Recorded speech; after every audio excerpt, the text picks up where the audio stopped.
কি ভাইটি শ্ৰী যুৱৰাজ ৰাভা ক'ত ঘৰ তোমাৰ বৰবাকৰা তুমি কিমান দিনৰ পৰা এই ঘোঁৰাৰে অহা যোৱা কৰা স্কুলত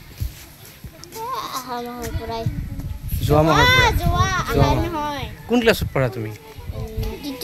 তৃতীয় শ্ৰেণীত সৰুৰ পৰা কিবা ইচ্ছা আছিল নেকি ঘোঁৰাৰে অহা যোৱা কৰাৰ কাৰণে ঘোঁৰাটো কি তোমালোকৰ ঘৰৰ নে ঘৰত কিনি দিছে নে তোমালোক ঘৰত দেউতাই কিনি দিছে দেউতাৰ নাম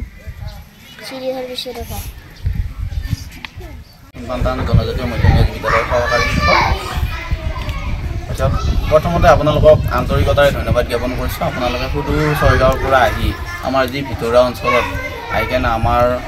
স্কুলৰ পৰা এজন ল'ৰা ভাইৰেল হোৱা বুলি আপোনালোকে গম পাইছে ইতিমধ্যে সেইটো আমাৰো ভাল লাগিছে সকলোৰে ভাল লাগিছে সেইকাৰণে বহুতো নিউজ পৰ্টেল আহি আছে এতিয়ালৈকে আহি আছে বাৰু তাকে মানে বহুত ভাল লাগিছে মানে ল'ৰাজনৰ নাম হৈছে যুৱৰাজ ৰাভা কি লৈ আহে তেওঁ স্কুলত ঘোঁৰা লৈ আহে আজি যোৱা বছৰৰ পৰা আনিছে আমি মানা কৰিছিলোঁ তেখেতক প্ৰথমতে যিহেতু মানে মোৰ ল'ৰাটো সৰু তাৰপিছত সেইকাৰণে মানা কৰিছিলোঁ মানা কৰাৰ ফলত মানে